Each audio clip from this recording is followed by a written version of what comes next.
Welcome to Shut the Fuck Up and Listen. Today's going to be a little bit different from what I usually do. We're not going to talk specifically on better husbands today. We're actually going to talk about me and my journey throughout this year and my personal learnings, something that I don't usually do. Like usually it's what I've already learned and then bringing that to you with new things and things like that. But this really here is going to be, the 10 things that I learned this year in 2025. And it was a huge groundbreaking year for me. It was one of those years that I think in a way defined my life. And I don't mean that lightly. Like I understand the gravity of that saying.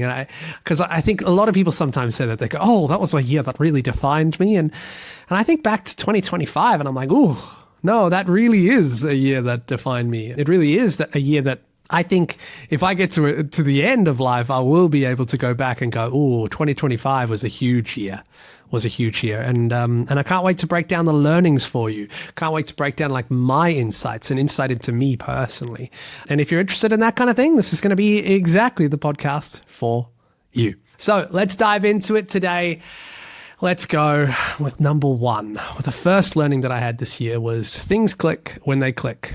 I didn't know I was going to be doing coaching for a living. So I've run the men's group in Mallorca for like over 18 months now. And I've, always been a person that has like mentored, even when I ran my own social media agency, I used to mentor people. Ironically, it was very similar to what I do in coaching now anyway. And yes, I was making changes and things like that, but specifically, coaching, relationship coaching as well. Like that was something that was really, really difficult for me because it wasn't even in my head. Like that was what I was going to do. It just sort of fell into my lap this year. It sort of fell into my lap. And I don't know if anyone remembers, but I started off like the Instagram account with like 99 man problems. And it was man problems. Like I was really good at masculine development, right? And I didn't know which direction I was going to go in, but everyone just kept saying that, Alessandro, your zone of genius, so to speak, is you changed within a relationship. Not a lot of people do that.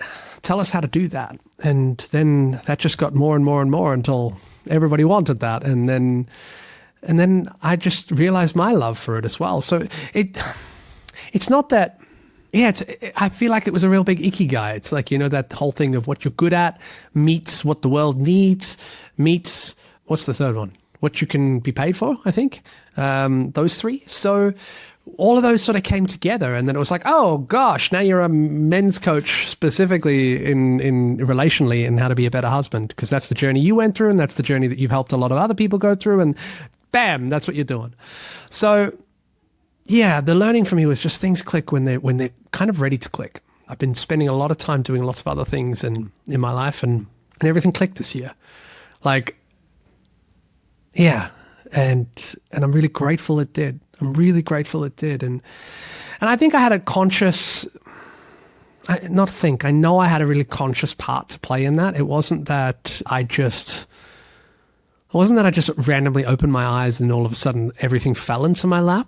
I think that's something to really I actually overstate, It didn't fall into my lap. It's one of those things where I put in a lot of fucking work, and I noticed that through doing the work itself guided me.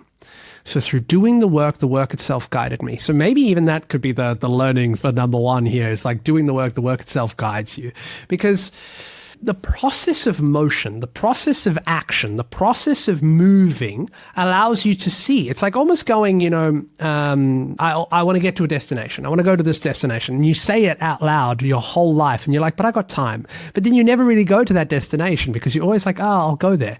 But then, when you start moving towards that destination, you might see the road is closed. And then all of a sudden you go somewhere else. But it's okay because you're in motion, and the moment you're in motion, you understand why you've moved in certain places. And so I don't think anything would have clicked this year had I not moved.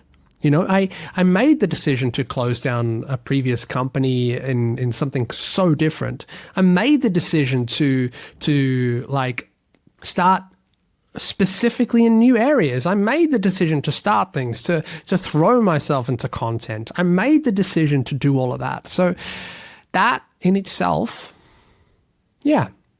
moved the needle forward.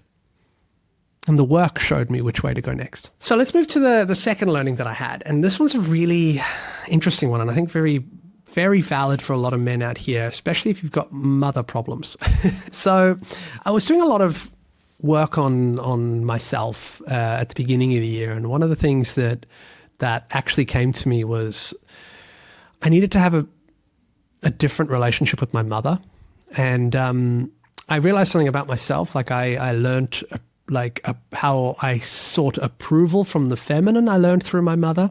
Like I remember her being with a man who was a songwriter, a famous songwriter, and she wouldn't pay my brother and I that much attention. And I remember literally picking up the guitar and learning how to write songs just so I could get her attention. And ironically, a really funny story is that when Julia and I got together, I was writing her songs, and Julia's like, "Why the fuck are you writing me songs?" And I got so offended. I'm like, "Why don't you like my songs?" Right? But she's like, "You don't need to write me songs. That's not why I love you." And that sort of really came all together. Like I really sought approval and appreciation and everything through the feminine in that way. So I needed to have a new conscious relationship with my mother where like I love my mother to death, but she's not the center of my world. The center of my world is my wife. Right? And the way you do that is by having honest conversations with your mother. And that honest conversation happened this year in April, I think. Okay, my mother came over and we almost had like a rite of passage ceremony of like moving on, like this different relationship. And what was really beautiful is like we spoke about the past. I spoke about how certain things she did have an effect on me. And she spoke about her side of things. And yeah, it was a really beautiful relationship. And I made a really awesome meditation from it because it taught me a whole bunch of things. And then after that, I remember there was even a beautiful conversation that we had where I said, when I'm a father one day, I want you, this is how I want you to show up in the grandkids' lives, right? I want your stories. I want your wisdom. I want this. And that's how and it was so good to actually be really conscious about the relationship that I wanted to build with my mother. And it helped me deepen my relationship with Julia because, when there's any times where mothers overstep a boundary or something like that, there really should be you need to know who you choose, and you don't choose your mother over your wife. And in order to do that, you need to be honest. You need to clear that. You need to put down a boundary, and it doesn't have to be harsh. It can be firm, but it doesn't have to be harsh. And that was something I really enjoyed this year, was to create that new framework with my mother. It was really beautiful. I felt that was like a groundbreaking thing for me and something that I learned. All right, number 3 is a big one. Nervous system, nervous system, nervous system, nervous system, nervous system, nervous system regulation. Specifically for me around... there's a few issues that I had, like visibility and maybe money as well, mind me while I take hairs off of my mic. If you're watching the video of that, you probably saw it. Yeah, so money.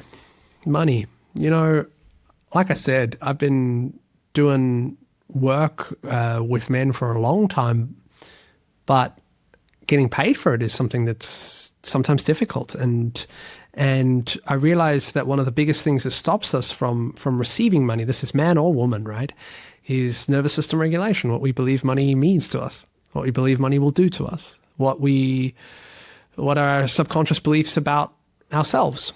I had a subconscious belief that I was not good at business. Even though I've been a businessman and made money in my life, I had the subconscious belief that I'm not a good businessman. I'm just not a good salesman. If you're listening to this show, you're already asking the right question. How do I show up better? Maybe things feel harder than they should at home. Maybe you know something needs to shift, but you're just not sure where to start. Here's what I know. You're not lazy. You're not broken. You just never got the manual. Nobody teaches men how to be husbands. Nobody shows you how to navigate the hard conversations, regulate your emotions, or turn your marriage into an actual team. That's why I created Better Husband in 2-Minute Emails. It's one email every Saturday morning with one tool you can use that week. There's no therapy speak, no blame, just the skills that actually move the needle. 2 minutes, one Saturday morning, that's your entry point. Because 3 months of focused work beats 20 years repeating the same damn pattern. Links in the show notes. First email lands this Saturday. I'm not good at this and this and this. I'm not a good whatever, right? And really questioning that and asking yourself, is that actually aligned with where you want to go in life? Like, no, I want to run a business. I want to live a good life. I want to provide for my family. I want to do these things. What's stopping me? And then you start realizing it's your nervous system. And Julia, oh gosh, she's fantastic at this, but she did this exercise that makes you want to freaking, oh, you hate it, right? You hate it in the moment, but it's so fucking powerful. I did it with my sister last night, actually. I showed her this, and within 5 minutes she was crying, because it's a very powerful tool. But essentially, my wife showed me when we were talking about money all the way back when, she was just like, when I started coaching, I charged something really low, and my wife was like, you are worth more. You are worth more than this. You are worth more than this. And I'm like, oh, I'm just starting out. And she's like, you are worth more than this. And she got me to put my hands on my chest and like tap on the sides. And this, for men, it's just like, what is this stupid fucking thing? Like, this is ridiculous. But tap on the sides and say, I am safe. And then you say the opposite of the limiting belief that you have. I am safe with money. Money comes to me freely.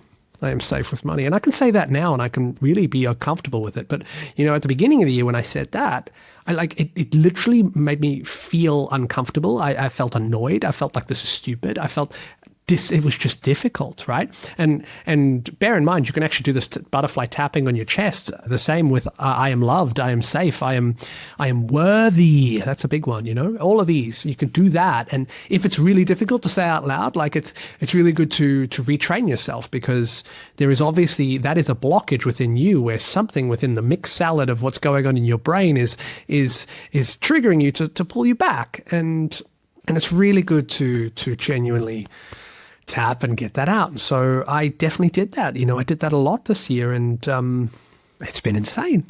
It's been insane. Like, just I feel so calm around it now, and to a point where money doesn't actually faze me anymore. I understand its value and its worth and what it does for me as a provider, and yeah, and I think that's a lot of things for a lot of men out there. A lot of men find it really difficult because. And I think it's because they have the same kind of fears that I did. It was just this, maybe I'm not good enough. Maybe I'm not good enough.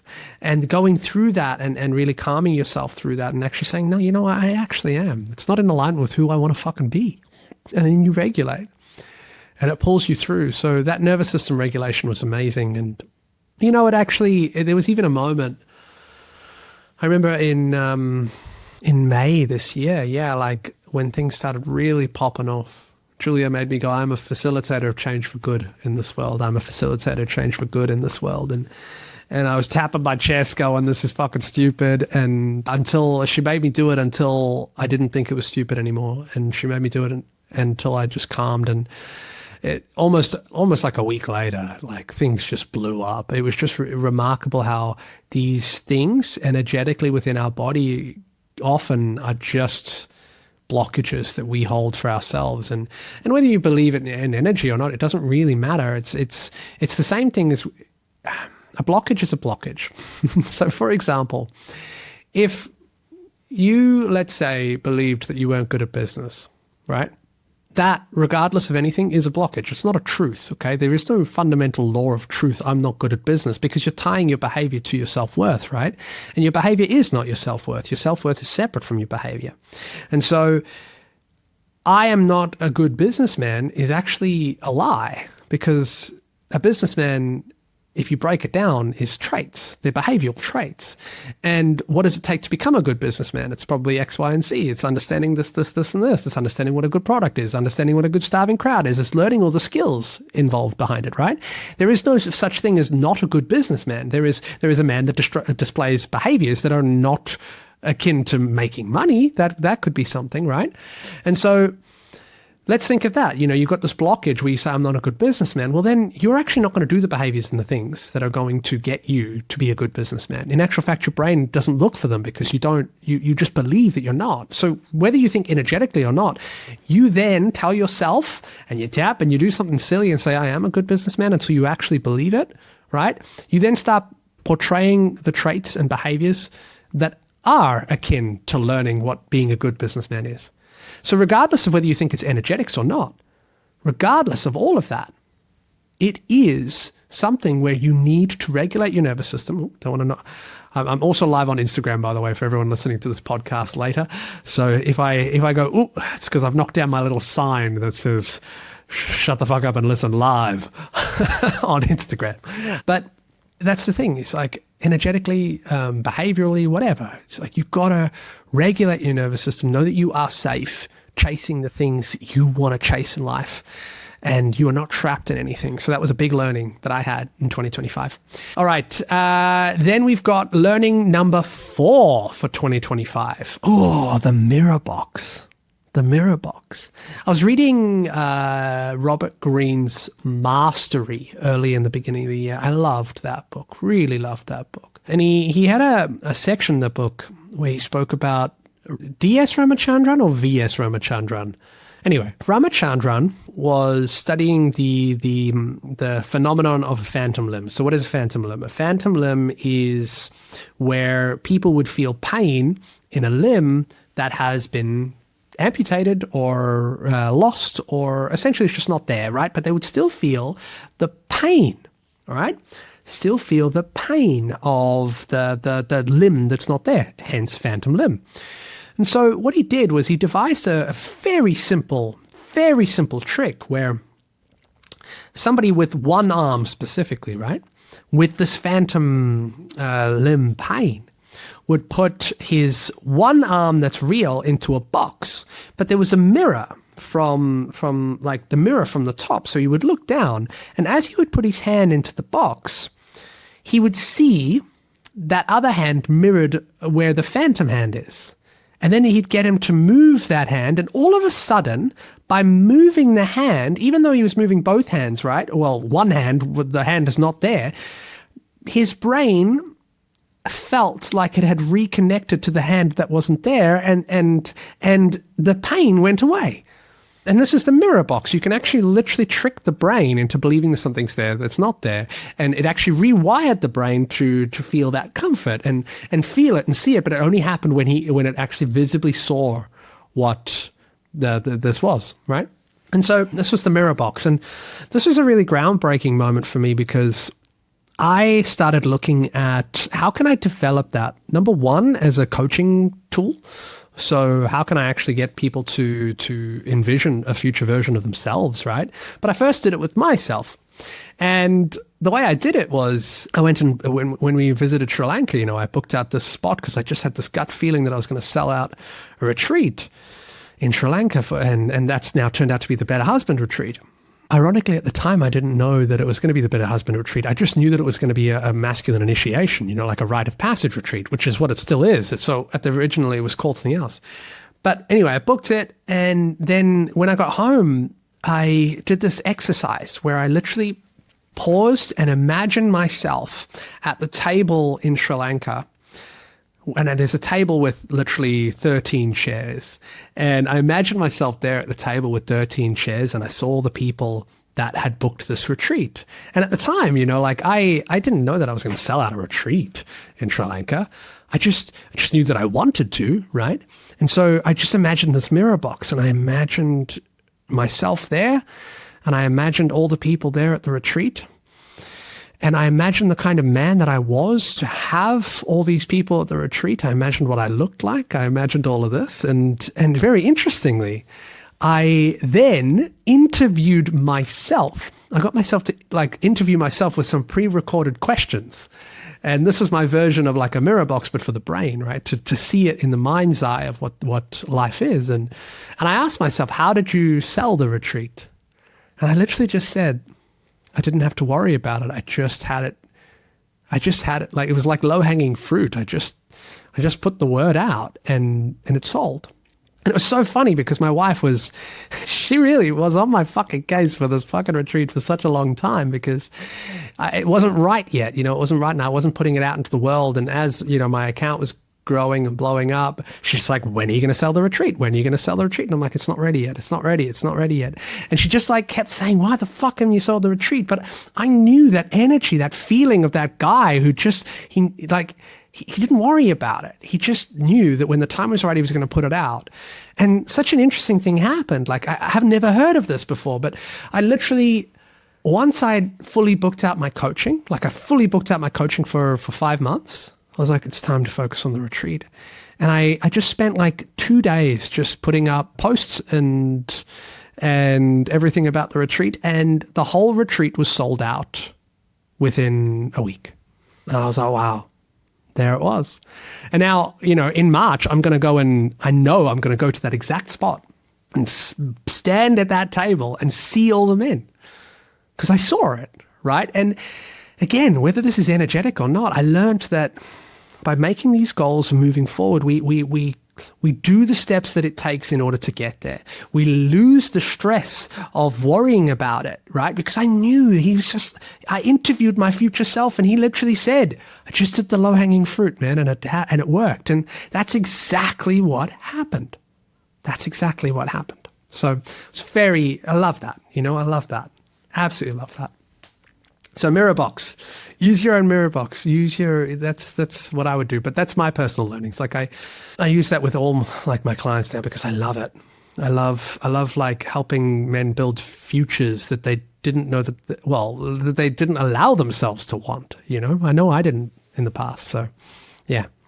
Learning number 5, trust my wife's intuition. This is the one thing, like, I think this year more than any year, I learned to trust my wife's intuition. Like there'd be always some kind of boy inside me that would always like want to question her intuition because I have an intuition as well, right? And when she would come up with something, I'd be like, no. But ironically, like the more I've let go of that and just trusted her intuition on things, like I do a lot more. Like I'm a lot more of a doer. My wife doesn't, she hasn't got anywhere near as much energy as me. And I'm very good at in like creativity on the small scale. So when we talk about like understanding concepts and ideas and translating things and then coaching and a lot, like I'm like a freaking energizer bunny. I can go out and do. Right? My wife, nowhere near as much. But when she does, she loses a lot of that energy. But anyway, through me like really stepping up and in business side and providing on that, like I gave her a lot more space and she just would have the best intuition. And no matter what, whenever I'd followed her intuition on something. So if something came up and I wanted to do something and she's like, my gut says we shouldn't do this. If I didn't listen to it, I would always, even up to a month later, go, fuck, you were right. You were right. I really should have done that. And so like one thing I've learned this year, one of like biggest learnings of 2025 is to shorten that gap and not have to wait a month and argue or anything like that and get all the way down to it. And in the moment where she says something, she's like, oh, this is my gut. I stop, I listen to it, and I don't let my ego come into the game and go, nah, you're wrong. Just because my ego says it, I listen to it and I go, oh, is there validity here? And I'm not a pushover with it. I listen to my own voice as well. And I go, I hear your intuition. Let's blend it with mine, or I will take on this part of it, but not that part, or I'll take on the whole thing, whatever it is. But it's not dismissing it from ego and really jumping in with a wife's intuition, because I honestly believe that a feminine intuition is to some degree stronger than men's intuition. That's a hot take, but I've seen that happen time and time again. So that's my take on it. All right, number 6, 25 personal learnings. Growth can happen really fast. Yeah. I was doing a lot of work for the last year. I've been putting in a lot of work, and not a lot of it was visible at all until May. I remember, there was a moment, and I'll share something. Like, there was a moment I had 200 followers on May 22nd. Have a look now. That's like, 7 months ago, right? Now it's 360 something thousand. 200 followers then. And I was, working hard and pushing and doing everything that I was doing, but like it wasn't translating into online stuff. And I made a conscious decision to let go of things. Like, so me being 100% vulnerable is like my father passed away 6 years ago. And one of the things that happened was we inherited a vineyard, my brother and my sister, an Italian vineyard, which is like a wonderful story. It's this great, beautiful vineyard in the middle of Tuscany in Italy. And the trouble is, like, my wife and I, it's not our dreams to run a vineyard, you know? And yes, I know there's a lot of people that would say you can run men's retreats on a vineyard. Not necessarily. Like, there's agriturismo and all the money is in wine, and wine's wine, you know? It's just not my dream. And so back in May 22nd, I made a reel, which was, we're going to sell my dad's vineyard. And I want to sell my dad's dream so that somebody else can actually do it, right? Rather than us just keeping it for what? And what do I want to do instead? I want to be like, I want to follow and pursue my dream of being a men's coach. And making that statement, so to speak, like making that push online was a really interesting moment, because that was the first video that started. Well, that's the first video of mine on this account that got 100,000 views. And there was one guy who wrote a comment, and I'll never forget, a guy named Bart something. And it's just funny how your nervous system notices these things, and you got to learn how to let go of these things. And anyway, he says, "Who the fuck are you to be a men's coach? You fucking know nothing, right? Who the fuck are you? You should get your hands in the soil, you fucking idiot. You only have 200 followers. Fuck off." Something like, it was really vile like that. And it hit me, right? And I decided to give love and move on. You know, I try and do my best in that way. Like, it's sometimes hard. Sometimes you do get a lot of, like, I mean, I got my first death threat as well this year on social media, so that was great. You know, and I follow, like, I love to follow teachings of give love and move on, but that's been really tough to, that probably could have been another, I think that's part of a learning that comes up a little bit later. But I remember that comment, you only have 200 followers. And then in November, when I hit 200,000 followers, like, there was almost that boy inside me that wanted to go back, and like that vengeful boy, and go back and be like, "Ha, you see?" And I had to stop. I had to stop, you know? Yeah, I mean, this is interesting, because this whole lesson was supposed to be growth can happen very fast. But it's not just growth online, social media, you know, like in followers, it's even within yourself. Growth can happen very fast. I had to really understand the weight of what more than 350,000 followers actually means. The weight of replying to 25 messages of divorce every day, with 1,000 to 5,000 comments every day, with email replies every day, with 15,000 people in my emails, with having to handle that and realizing that that's a huge weight, right? And so you either have to grow strong enough to handle that, or you have to crumple under it, right? And I didn't want to crumple under it. It's not the point of my life. I don't want to fucking do that. So I had to grow. I had to learn. I had to grow a lot of strength and growth. As I'm saying, and this learning can happen very fast. So when it clicks, it clicks. It's similar to the first one. You know, when it clicks, it clicks, but then growth can happen really fucking fast. Number 7, another death in my family. My grandfather passed away. And my grandfather passed, and it was really, I felt it. I remember walking through Valdemossa in Mallorca, and my mother called, and she said, "I don't know if your grandfather's going to survive." And he just had a heart attack while playing pickleball. Good on him. But yeah, I felt the moment that he did pass. And then like 10 minutes later, I got the call, "Oh, he has passed." And I was like, yeah, I felt it. I genuinely felt it. And, you know, I've lost my dad. And I lost my second dad. I would have really imagined that my grandfather was like my second dad. He was only 4 years older than my dad. He was my mother's father, and he did a lot of raising for us. And what was the learning from it? I don't know. Losing people in life makes you... It's another way you have to grow. And the biggest growth I ever had was losing my father. That was back in 2019. But losing my grandfather was... I think I learned that I could have a different relationship to death. I kind of just... I just understood that that's the nature of life and that I need to live more rather than solely mourn, you know? As much as I miss him, love him, time on this earth is short. And it's worth living. It's worth living. It's worth not... That's the other thing about my granddad. Like, one thing I didn't like was that he always used to say, I could have done this, I should have done this, I would have done this if. And I don't want to be that. I don't want to be that. I don't want to get to the end and go, I could have done, I should have done, I would have done. It's like, that is probably one of my biggest fears, I would say. It's probably one of my biggest fears. Getting to the end and going, I would have done this if. Nah, do it. Go, try, be. Yeah.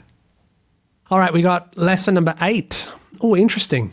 So this goes back to the comments kind of thing that I was talking about earlier.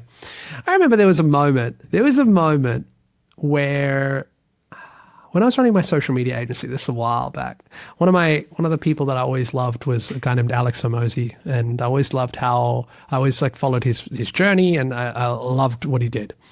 And when I ran my social media agency, I remember calling out his book, and I called Russell Brunson his mentor, and Alex Hormozi, like a hero of mine, had sent me a personal message saying, delete that.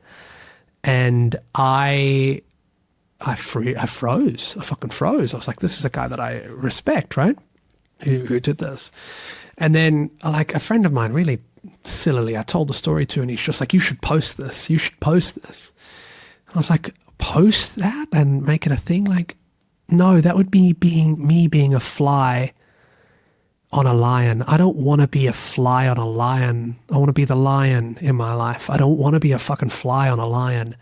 And I remember that analogy, saying that. I'm really big, if you follow me at all, you know that I'm really big with metaphors and analogies, and I like that, right? But I was just like, oh, I don't want to be a fly on a lion's back. And it's interesting with this growth of me, and, you know, and all of this sort of stuff, and seeing all these comments come in. And there's this thought of me which goes like, people are just like, when people are trying to, certain people have, well, I mean, I literally have had death threats and things like that on my social media, and messages of people telling me I'm awful and all of this, and like trying to thread a line of thinking big of myself, or thinking or trying to pull back and not be cocky, because I think power has this interesting thing where if you let it get to your head, you actually start deteriorating. Your message starts deteriorating. You start decaying, and it's not a good thing. It's not a good thing at all. You have to be able to pull that out and not let that go to your head. And so at first I was like, oh, well, now I've become the lion, and I had to really pull that back. And which actually this is like really blending into my lesson number 9. I needed to learn how to be humbled still. So one of the biggest things that I believe, and you know, I went and I'm working with my mentor, Dr. Arne Rubinstein, and he's the guy who's taken 400,000 young boys and their fathers into the Australian bush to help them become men. You know, he's the one who wrote the boy to man model, right? And now I'm working with him, and the reason I'm doing that is because he's a man that he's been there, and he just looks at me and he's just like, why are you doing this? Right? And he questions things. And that's the thing, is like, we as men, we can't get too big without having somebody older to check us. And it's not like to pull us down, but it's more to sharpen us and to keep us with integrity. I think that's the biggest thing, is like, when you get too big and you have too much power and whatever, like, there is a certain point where you lose your integrity. You lose your integrity. In actual fact, I've started seeing this with a lot of fucking...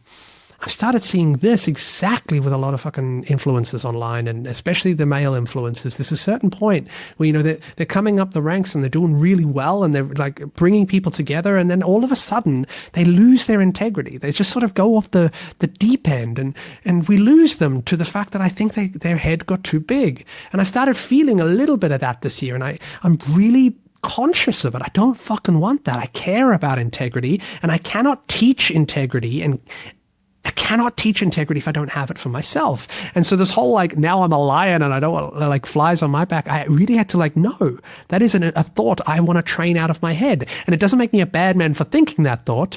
It makes me an untrained man for not training that thought out of my head. So that's another learning, is like, you can train these thoughts out. You can train how to become a little bit more skilled with your thinking. So you don't let these thoughts of I'm amazing stay there, or everyone else is terrible or anything like that. You just like really pull it back, and in a way that keeps you humbled. We need to keep humbled. So yeah, like I even then hired my old personal trainer, and he's a man that like, I stopped training with him back in January after I did the Wolverine challenge. And if you've ever seen my YouTube, you see like I lost like 20 kilos in 5 months or something like that. And I did this Wolverine challenge, and Anthony was the one who got me there. He's fucking amazing. He didn't listen to any of my shit. If I did something wrong, he was like, I'm fucking disappointed in you. You could have done better. And that's good. That shit humbles you, right? As a man, you need that. You need other men to check you, right? We shouldn't let our wives be the only one who does that. We need to surround ourselves with other men that are like strong enough that they can fucking check us, right? And so I booked Anthony again, and I just thought he was like, oh, he's going to just take my money. It's all good. We get back to it. First thing this fucking trainer says to me is, so what makes you think I want to take you back on? Like, why, you're not going to just use ChatGPT like you told me you were going to do? And oh, fantastic. This man is calling me on my bullshit. Good.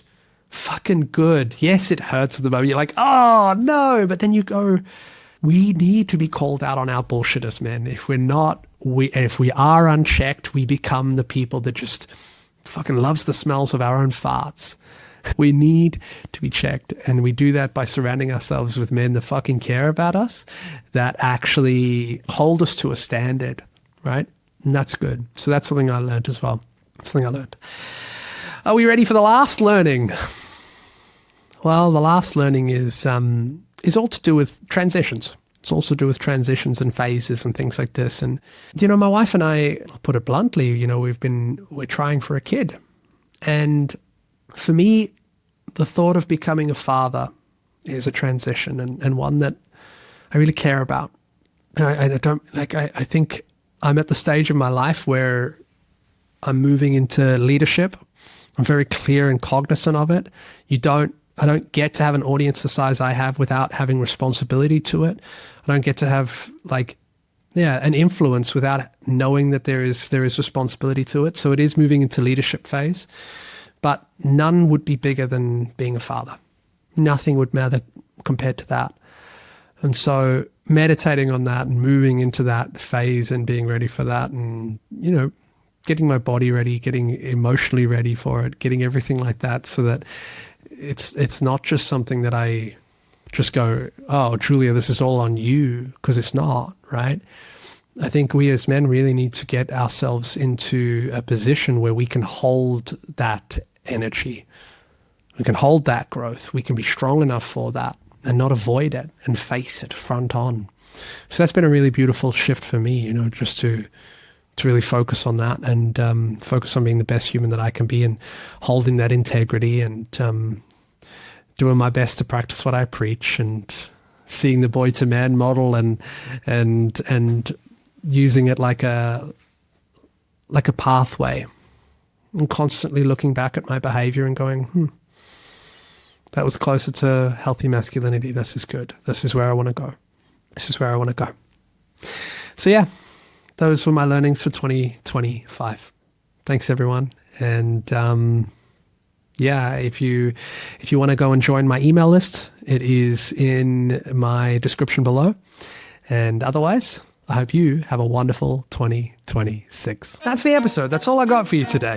I just want you to remember you're not alone in this. Make sure you subscribe to stay connected, of course, and comment your win, because every time a man sees other men winning, they don't feel alone anymore, and I love that. Tools are in the show notes, starting with the Better Husband in 2-minute emails. Let's build this together. I'll see you next week.